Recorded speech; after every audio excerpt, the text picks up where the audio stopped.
Ryan, linawin natin, ang pinutol ba ng PCG nitong mga nakaraang araw ay angkla lamang nitong floating barrier? Tama ba?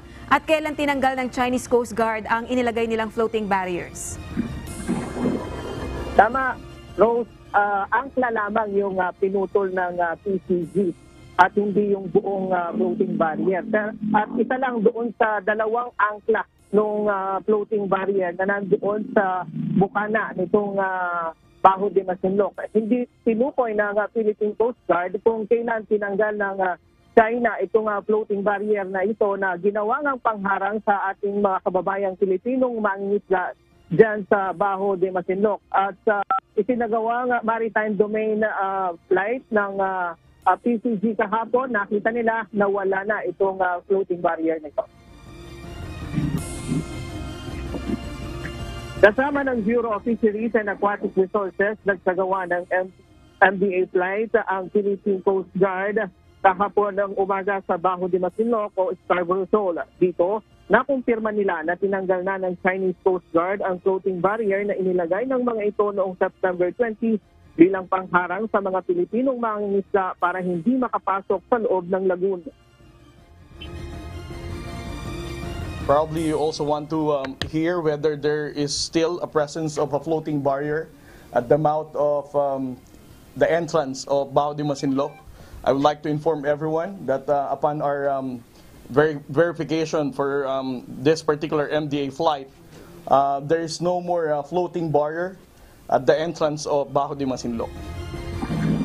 Pero nananatili pa daw ang presensya ng tatlong Chinese Coast Guard vessel. Ang dalawa nasa mismong loob ng lagoon, samantalang nasa labas naman ng Baho de Masinloc ang isang barko na nagpapatrolya. May isang Chinese Maritime Militia vessel din silang namataan sa lugar, samantalang mayroon pa ring dalawang fishing vessel ng mga Pilipinong mangingisda sa paligid ng bahura.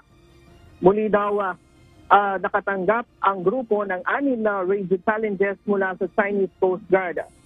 Makailan lamang ay nagbigay ng direktiba ang Pangulong Ferdinand Marcos Jr. sa National Task Force for the West Philippine Sea na magsagawa ng special operation sa Baho de Masinloc para tanggalin ang floating barrier dahil labag ito sa international law. What we did is we cut the anchor on the other end so that it will still be it will be widely open kasi papad pa rin yung barrier.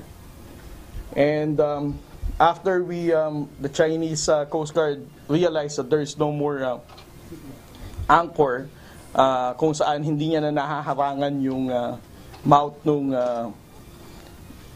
Baho de Masinloc, that's the time that they also recovered the entire floating barrier. Ipinakita rin ng PCG sa media ang angkla na kanilang tinanggal. Inaantay pa nila ang desisyon ng national government kung ano ang gagawin sa angkla. Kapag nakapaglagay daw muli ng floating barrier ang China sa lugar, muli pa rin nila itong tatanggalin ng PCG. Alinsunod na rin sa naunang utos ng Pangulo. On our side, I think what the President did in giving us instruction to remove the barrier is to show the Filipino people and also to show the world that the President is really sincere with his commitment that we're not going to surrender any square inch of our territory to any foreign power. Pinasinungalingan din ng PCG ang paratang ng China na gawa-gawa lamang ng Pilipinas ang issue sa Baho de Masinloc. The mere fact na nasa atin ang anchor nila, tingin ko naman, hindi ako magpapabricate ng ganitong kalaking anchor. And the videos and the photos that we show the world is already a clear proof that we are not fabricating this story. Rose, muling magsasagawa ng RORE mission ng pagpapatrolya ang Philippine Coast Guard dyan sa may US-Philippine Sea upang bantayan at pangalagaan ang ating mga bahura. Yan muna ang latest mula dito sa Maynila. Balik sa'yo, Rose. Oo, Ryan, galing mismo kay Pangulong Bongbong Marcos Jr. yung direktiba na alisin ng PCG yung floating barrier dyan sa Scarborough Shoal. Ano naman ang direktiba ng Presidente sa PCG para maiwasang maulit na mangyari ang paglalagay ng boya sa Bajo de Masinloc na nasa exclusive economic zone ng Pilipinas?